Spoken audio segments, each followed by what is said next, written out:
Aujourd'hui, on se retrouve pour le début d'un nouveau projet. Donc, comme je vous ai dit dans la dernière vidéo, le gros projet du buffet établi, j'ai pas pu vous montrer le résultat final. Mais ne vous inquiétez pas, on a le chiffonnier là dans cette vidéo qui va exactement au même endroit que le buffet établi. Et donc ça va ensemble. C'est du bois acier, j'espère que ça va vous plaire. On va commencer par la structure bois tranquillement, comme on fait d'habitude. On prend les choses point par point et on avance. Bien sûr, si vous appréciez ce que je fais, n'hésitez pas à vous abonner, ça récompense mon travail. Et puis je vous laisse avec la vidéo. On a un chiffonnier qui va être plus en hauteur qu'en largeur. Chiffonnier, pour ceux qui ne savent pas, c'est un meuble à tiroir assez haut. Là, il y a une porte de placard, donc on est sur un esprit chiffonnier. Ça va être une pièce qui va être dans un bureau, donc il est assez large et profond pour pouvoir mettre des documents, mettre des classeurs. Au niveau de la structure, on va avoir un meuble qui va avoir des cornières en acier sur les bords et des plats sur chaque séparation. Ça fait un habillage. Ensuite, on a des plats au niveau du haut et au niveau du bas. Et à l'intérieur, on va avoir toute la structure bois, donc un bloc bois que je vais faire en pin. J'ai déjà préparé les planches qui sont là. Et on va avoir 4 tiroirs plus une porte de placard. Donc dans mon coin, j'ai dimensionné, j'ai fait mon petit plan comme d'habitude. J'ai regardé comment j'allais assembler tout ça. J'ai dimensionné mes coupes grâce à mes épaisseurs. J'ai vraiment tout dimensionné pour pouvoir créer mes planches. J'ai créé mes planches et je suis venu maîtrer. Et là, tout simplement, on va venir couper proprement. Donc, je coupe tout ça et on se retrouve pour discuter de l'assemblage. On va commencer tranquillement par faire tout le bloc bois et ensuite on s'occupe du bloc acier qui vient plus en habillage. Donc, on est parti. Je découpe tout ça et on se retrouve dans l'atelier pour assembler le meuble. Alors, ce petit chiffonnier, j'ai fait les coupes. J'ai poncé un petit peu les pièces, légèrement, juste de quoi les travailler proprement. Et là maintenant, on va commencer à discuter de l'assemblage. Donc avant d'assembler quoi que ce soit, il faut que vous choisissiez ce qui va aller en haut, en bas, ce qui va aller à droite, à gauche. Donc ça va être mon dessous. Donc ça va être la planche au niveau du bas. Ensuite, on va monter avec deux côtés ici. Et ça va être mon dessus, tout simplement. On choisit aussi face avant, face arrière. Hop, ça c'est la face avant. Ça, c'est la face avant. Pour l'assemblage du dessous, on retourne. Et je vais venir positionner deux tasseaux ici. Hop. Au niveau de la tranchée pour que les côtés puissent s'appuyer et se fixer proprement. Hop, en sachant que là, on n'est pas sur une pièce qui va être démontable. On va aller vraiment sur une pièce qui va être fixe parce qu'elle va être relativement petite. Donc tout simplement, tac, tac, on se place, on trace. La face avant, elle vient ici. Voilà, donc ça, ce sera l'épaisseur des façades. Là, on met le deuxième épaisseur du côté. Et ensuite, au niveau du fond, on aura juste un petit fond en contreplaqué, plus les petites cornières qui vont venir habiller les coins. Hop. Et là, tout simplement, on va pouvoir prendre la dimension. On prend au niveau de la façade, bien sûr, on essaye de prendre un peu plus petit, 40. Donc, je vais débiter deux tasseaux en 40. Prenez des tasseaux assez intéressants quand même, parce que ça va tenir un petit peu le meuble. Donc, je me suis coupé mes deux petits tasseaux qui vont venir ici. Tant que j'ai la petite épaisseur, je vais venir tracer les épaisseurs du fond. Donc on va pas se prendre la tête pour le fond. On va venir visser par le dessous. Ça, on aura quelque chose de bien plaqué, bien solide. En sachant que là, toute cette partie-là, ça va être le placard. Donc il faut que ça reste quand même assez propre. Donc j'en profite d'avoir le tasseau pour pouvoir tracer. Maintenant, on va pouvoir fixer nos deux tasseaux ici. On va percer, paf, paf, paf. On va mettre, je pense, en étant un petit peu gourmand, on va mettre une vis par lame. Oui, ce sera très bien. Hop, 1, 2, 3, 4, ça suffit. Paf, paf. On perce ça proprement.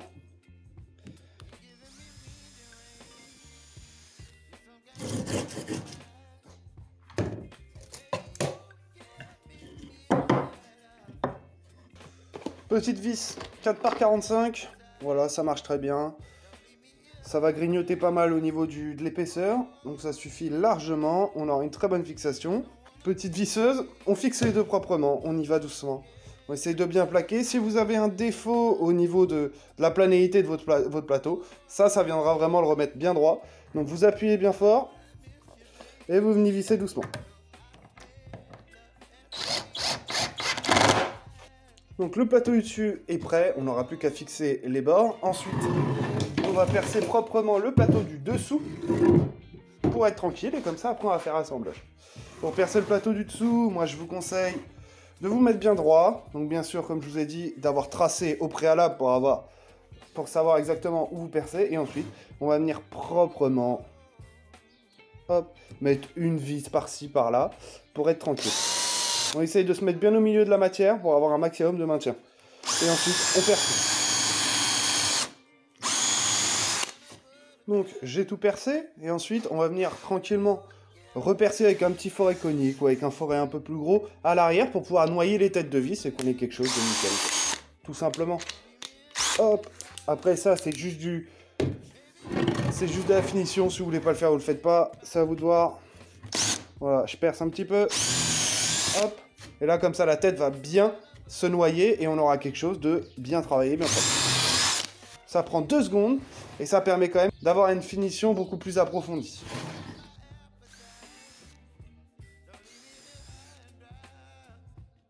Donc là, moi, je vais prendre les deux côtés et je vais tracer un maximum de choses. Comme ça, ce sera déjà fait et on n'aura pas besoin de revenir dessus. Hop. Donc, on choisit la face avant, face arrière, comme d'habitude. Hein. C'est toujours le même principe. Donc là, pour moi, la face avant, ça va être celle-là. Hop. On choisit le dessus, le dessous. Donc moi, je le fais maintenant. Après, vous pourriez très bien monter la totalité du meuble et faire le tracé quand il serait monté pour avoir les cotes définitives. Moi, je le fais avant. Ça, je vais tracer la partie placard, la partie tiroir, et comme ça, tout sera propre. Mais ça permet d'avancer un petit peu, parce que quand un meuble est déjà monté, c'est un peu plus compliqué de tracer. Donc là, on va venir tracer face avant, face arrière, dessus, dessous. Donc là, j'écris ici, ce sera le dessous. Et ensuite, on est parti. Donc déjà, il n'y a rien à retirer au niveau de l'épaisseur du bas et du haut, parce que le plateau vient par-dessus. Ensuite, comme je vous ai dit, c'est un meuble qui va servir pour ranger des dossiers, des classeurs. Donc au niveau du bas, au niveau du placard, il faut pouvoir ranger au niveau de la hauteur, minimum la hauteur d'un classeur. La hauteur d'un classeur, c'est entre 29 et 33. Ça dépend ça dépend des classeurs. Moi, je mets 40, comme ça on est tranquille. On a tracé l'emplacement du placard. Donc hop.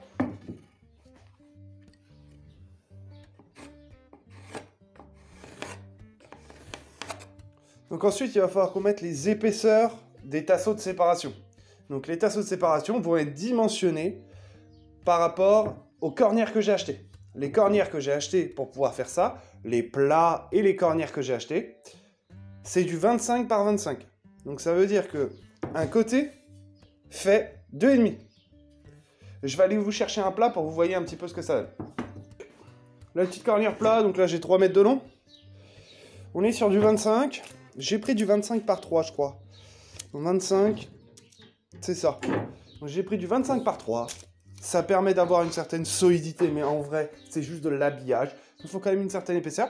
Ce qui va se passer, c'est que je vais faire une structure en tasseau de 25, et ensuite je viendrai habiller proprement avec la pièce d'acier. Il y a juste le piétement qui est vraiment fait en cornière. Donc comme je vous ai dit, pour résumer, le plat fait 25, et les cornières font 25 par 25. 25, ça fait 2,5, et on va venir tracer l'épaisseur de 2,5. Donc maintenant, on va tracer les tiroirs. Donc pour les tiroirs, rien de très compliqué non plus. On vient proprement prendre l'épaisseur, prendre la dimension qui vous reste, 65,5. 65,5 moins, on va avoir 3 séparations, moins 2.5, moins 2.5, moins 2.5, tout simplement. On a 58, divisé par 4, on a 14,5. Et donc là, c'est parti, on trace 14,5. Donc on vérifie quand même avant de partir dans un gros tracé qui va prendre du temps. On vérifie, 14,5. Hop, on met 2,5. Hop.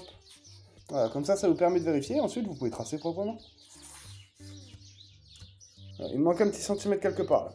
Là. Il y a un truc qui s'est mal passé. Là, il y a un petit problème. Alors, on recommence. 65,5. Donc on le trace proprement et on vérifie si ça convient. Si ça convient, on fait tous les tracés. Et donc quand vous êtes sûr de votre tracé, vous n'avez plus qu'à prendre votre plat, votre tasseau, tout ce que vous voulez. Et vous venez tracer proprement toutes vos lignes. Là, je viens de faire tous mes tracés, comme ça, je vais pouvoir faire le montage. Donc là, on choisit les vis, on prend la petite visseuse au cas où si on a des petits coups à mettre. Et puis là, c'est parti, on se concentre, on prend son temps et on essaye de faire un bon montage.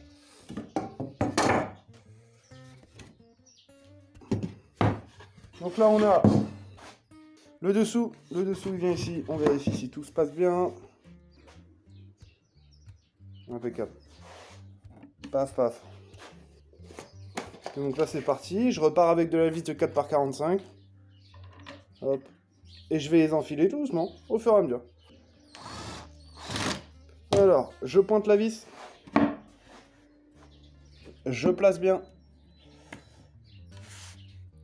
Et on fixe. Donc vous fixez tranquillement, doucement, et ça se fait tout seul. Et on serre proprement.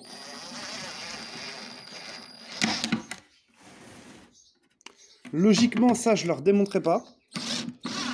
Si tout se passe bien. Mais bon, on sait jamais.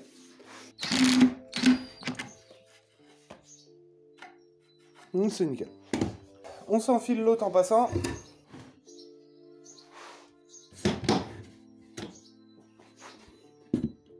On place le dessus. Puis voilà, on avance tranquillement. Doucement comme ça. Bon, je monte tout ça et je vous récupère après. On a une structure qui est pas trop mal. On n'est pas à 90-90, mais bon, le fond va vraiment rectifier tout ça. Bon, le problème, c'est que j'ai pas de contreplaqué. Donc je vais tout simplement m'arrêter là, aller chercher du contreplaqué et reprendre après. Mais bon, c'est pas grave, on l'a bien avancé quand même. Donc on a bien un angle. Il n'est pas à 90, donc il faudra le repousser un petit peu à droite. Mais voilà, on a un bloc solide, propre. On va avoir tous les tiroirs à faire. Donc ce que je vous propose, c'est que je vais aller chercher mon contreplaqué. On va poser ça ensemble. Et comme ça, après, on va pouvoir se concentrer un petit peu sur la partie acier. Parce qu'en fin de compte, au niveau de la partie bois, il faut qu'on finisse d'abord toute la partie acier pour qu'on puisse déterminer exactement quelle épaisseur va où, si les glissières vont vraiment se fixer là, ou on va devoir ajouter une petite épaisseur à cause des cornières ou pas. Je vais aller chercher du contreplaqué, je vous récupère après. Donc, j'ai fait le plein de contreplaqué, on va pouvoir couper le fond proprement. On va prendre de quoi métrer et de quoi tracer. Avant de couper le contreplaqué, je viens de réfléchir. Et c'est vrai que des fois ça sert. Hop. Ce qui se passe, c'est que vu qu'on a un plateau qui va être vraiment au niveau Enfin, il va falloir que je fasse une gorge pour qu'en fin de compte, le contreplaqué soit à l'intérieur. Sinon, il va se voir au niveau de la rainure du plateau supérieur. Donc, je vais faire une petite gorge à la défonceuse comme on sait faire, avec la petite fraise languette propre. Je vous mets sur le trépied et on défonce ça. Comme ça, on aura de quoi prendre la dimension directement.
La gorge est faite. On a une belle gorge sur tout le long, comme ça, ça va me permettre de mettre le contreplaqué propre. Bon, j'ai dû faire une petite découpe au ciseau, là, comme vous avez pu le voir, à cause des petits tasseaux qui étaient là, la défonceuse passait pas. Mais c'est pas grave, ça prend 2 secondes en plus. Bon, bah, on va pouvoir prendre tranquillement la dimension et la reporter sur notre contreplaqué. Tranquillement reporter ça sur le contreplaqué, donc on a 110,5. Hop. Donc j'ai laissé bien sûr une petite marge pour être sûr que ça rentre. 110,5 par 51,5. Hop, on met ça bien à 90. Le but du jeu, c'est que votre fond, ça je vous l'ai déjà dit, mais votre fond va servir à mettre vraiment à 90 votre meuble. Donc prenez votre temps pour faire des beaux angles. Moi, je mets un coup d'équerre à l'entrée. Hop, comme ça, je suis sûr que ici, j'ai un angle droit. Un coup d'équerre à l'entrée au niveau de la longueur.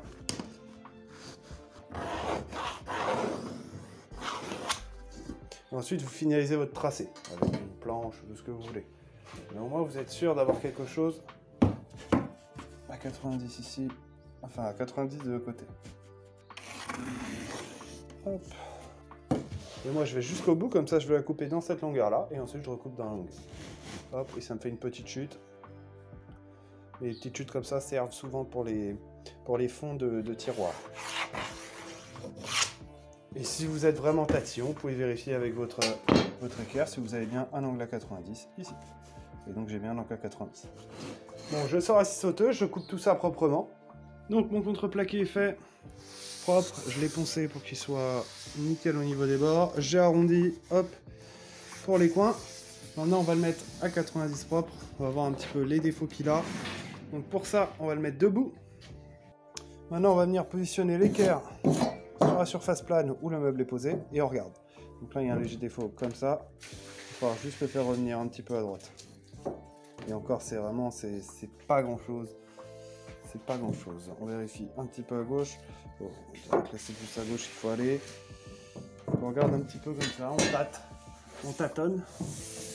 Jusqu'à temps de trouver le bon réglage et que tout soit propre.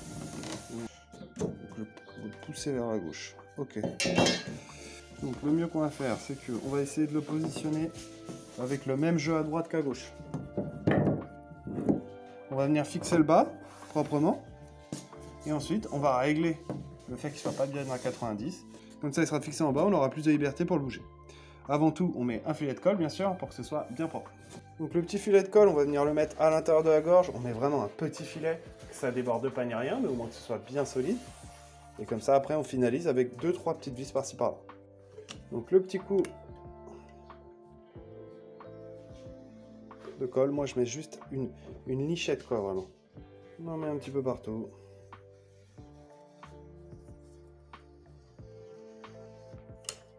Donc j'ai mis la petite colle, j'ai prévu ce qu'il faut pour fixer tout ça. Je pourrais le faire au cloueur, mais bon, le cloueur là actuellement, mon compresseur n'est pas gonflé ni rien, ça vaut pas le coup de le gonfler pour si peu. Donc on va le faire directement à la vis. Paf, ça marche très bien aussi. On positionne. Donc comme je vous ai dit, on laisse le même jeu à droite qu'à gauche. Et on va venir fixer. J'ai pris les petites vis, c'est U3 par 30. On va tout simplement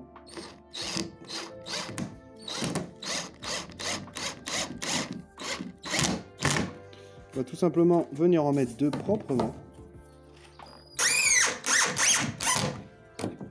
Impeccable, c'est bien plaqué, bien propre. Le contreplaqué va plus bouger. Voilà. On vient positionner une vis. On le fait juste rentrer dans le contreplaqué, comme ça on l'aura directement pour visser. Donc là, elle est dans le contreplaqué. Maintenant, je prends mon équerre et je viens faire mon réglage à 90. Je règle mon meuble. Partout, on vérifie bien qu'il rentre partout avant de visser, sinon il faut revisser et recommencer. Et ensuite, dès que tout est bon, on vient visser proprement la vis qu'on a mis là-haut. Et voilà, vous avez votre contreplaqué, vous rajoutez 2-3 vis et puis c'est terminé. Et donc quand vous avez fini, logiquement, vous avez quelque chose déjà premièrement de propre et ensuite vous avez quelque chose à 90. Bon, maintenant, je vais couper mes petits tasseaux que je vais venir mettre ici. Ces petits tasseaux doivent être coupés exactement à la taille des platines que je vais utiliser, donc des plats que je vais utiliser. Donc je vais couper tous mes tasseaux et je vous récupère après pour le montage de tout ça. J'ai coupé mes petits tasseaux qui vont venir ici. Et pour la fixation, on va tout simplement, hop, venir percer en biais. On perce droit. Dès qu'on a fait le cran, on penche.